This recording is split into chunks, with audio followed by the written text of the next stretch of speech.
चलिए video start करते हैं। और आज के इस वीडियो में छत्तीसगढ़ आईटीआई ट्रेनिंग ऑफिसर की जो वैकेंसीज आई हैं उसमें कोपा टेट का जो सिलेबस है उसे कंप्लीटली हम डिस्कस करने वाले हैं कि वो कौन से यूनिट हैं जिन्हें हमें पढ़ने की जरूरत है और वो कौन सी यूनिट है जिन्हें हमें बाद में रखने की जरूरत है। आप बोलोगे सर बाद में रखने की जरूरत क्यों है? क्योंकि बाद में इसीलिए जरूरी है क्योंकि जैसा अगर आपको नॉलेज हो तो एमपी में भी अभी 2022 में आईटीआई ट्रेनिंग ऑफिसर का पेपर हुआ था। जो उनका 2016 का पैटर्न था उसे उन्होंने चेंज कर दिया था। और जब आप अपना सिलेबस विजिट करोगे तो उनका जो सिलेबस है बिल्कुल आईटीआई एमपी का जो आईटीआई ट्रेनिंग ऑफिसर का जो सिलेबस था सेम उसी प्रकार से था, लेकिन उसे बाद में चेंज कर दिया गया। अब वो दो यूनिट कौन सी हैं जिनका चेंज होने का चांस है? तो मैं आपसे रिक्वेस्ट करूंगा कि उन दोनों यूनिट को आप बाद में ही पढ़ना। हो सकता है जैसे फाइनल जब नोटिफिकेशन आया था तब पोस्ट हमारी 366 थी, लेकिन जब 5 दिन के बाद फॉर्म के 5 दिन यानी 13 मई को ये पोस्ट आपकी इंक्रीज कर दी गई, 920 कर दी गई थी। तो ऐसे ही आपका सिलेबस भी चेंज हो सकता है। अब सिलेबस में 2 यूनिट का मुझे चांस लग रहा है क्योंकि एमपी में हुआ था, हो सकता है आपके में भी हो जाए, तो उनको आप बाद में पढ़ोगे तो ज्यादा सही रहेगा। अब वो यूनिट कौन सी है एक बार हम डिस्कस कर लेते हैं, समझते हैं। चलिए आपके स्क्रीन पर कोपा का सिलेबस आई थिंक आपने डाउनलोड कर लिया होगा।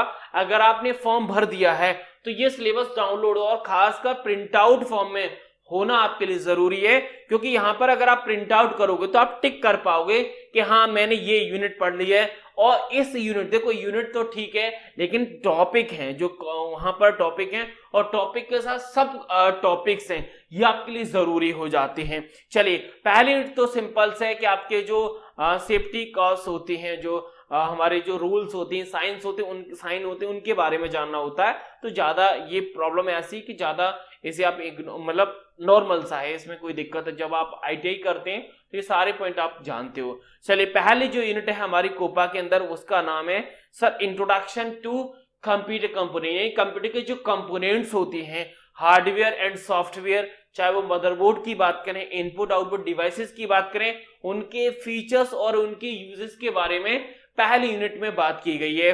अगर हम बात करें दूसरी यूनिट की तो दूसरी यूनिट का नाम है इंट्रोडक्शन विंडोज ऑपरेटिंग सिस्टम, यानी दूसरे पे सॉफ्टवेयर आ गया जिसका नाम विंडो ऑपरेटिंग सिस्टम है।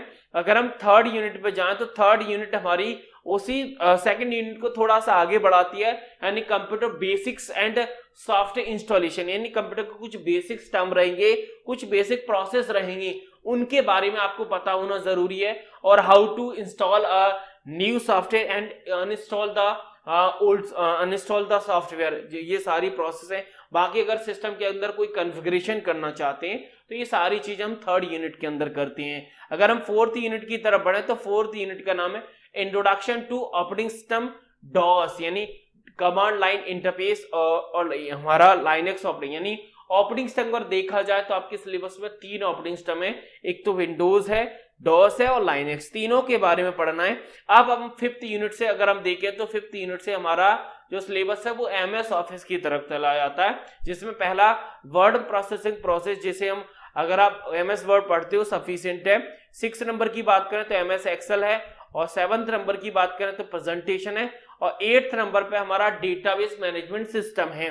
तो 5th 6th and 7th and 8, तो ये चारों की चारों यूनिट है एमएस ऑफिस। एमएस ऑफिस में 4 मोस्ट पॉपुलर प्रोग्राम है, Word, Excel, PowerPoint and Access, ये चारों इंक्लूड हैं। अगर हम आगे बढ़ेंगे तो आगे की 2 यूनिट हमारे नेटवर्क और इंटरनेट की हैं, यानी अगर हम बात करें 9th नंबर की जो यूनिट है नेटवर्किंग कंसेप्ट है, और 10th नंबर की यूनिट पे आ जाता है हमारा इंटरनेट कॉन्सेप्ट, यानी नेटवर्क इंटरनेट दोनों को कंबाइन तरीके से पढ़ोगे तो ज्यादा आसान होगा, क्योंकि नेटवर्क के अंदर हम topology, type of network, transmission medium, transmission mode, इन सारी चीजों के बारे में बात करते हैं। प्रोटोकॉल भी हम वहीं समझते हैं, और इंटरनेट के अंदर इंटरनेट के जो कंसेप्ट होते हैं और इंटरनेट के जो टर्म्स होते हैं खासकर उस पर हम ज्यादा काम करते हैं।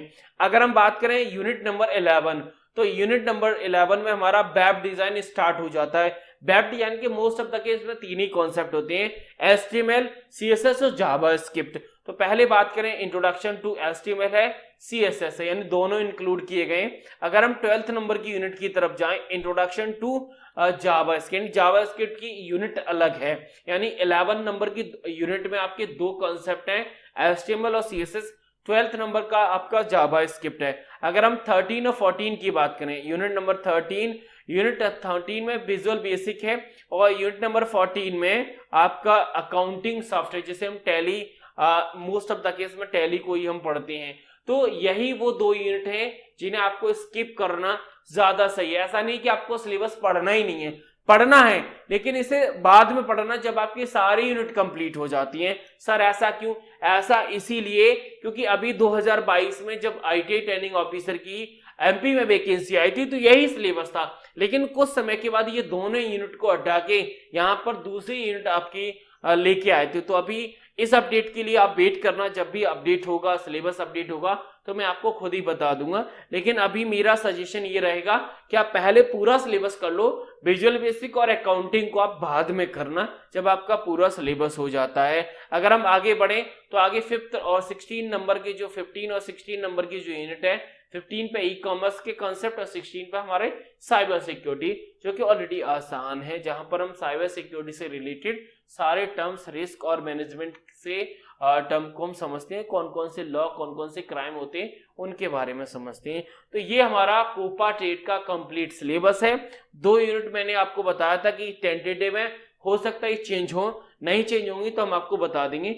लगभग अगर टारगेट करें एग्जाम डेट का तो 2 महीने का समय तो आपको मिलेगा ही, यानी एग्जाम अगर मैं प्रिडिक्ट करूं कि एग्जाम कब हो सकता है तो जून जुलाई, यानी जुलाई के बाद कभी भी एग्जाम हो सकता है। तो प्लीज इस चीज को ध्यान में रखना। हो सकता है जुलाई में एग्जाम करा लें, अगस्त में करा लें, लेकिन चुनाव है तो चुनाव से पहले ही झमक जाएगा, आपको पता है। चलिए, तो आज के इस वीडियो में हम कोपा टेट का जो सिलेबस था उसे हमने समझा, और अगर इसका डिटेल सिलेबस चाहते हो तो आप मुझे मैसेज कर देना। अगर हुआ तो मैं PDF में, नहीं हुआ तो वीडियो के माध्यम से मैं आपको प्रोवाइड कर दूंगा। चलिए, इस वीडियो में इतना ही, बाकी मिलते हैं अगले वीडियो में। तब तक के लिए थैंक यू, शुक्रिया, राधे राधे।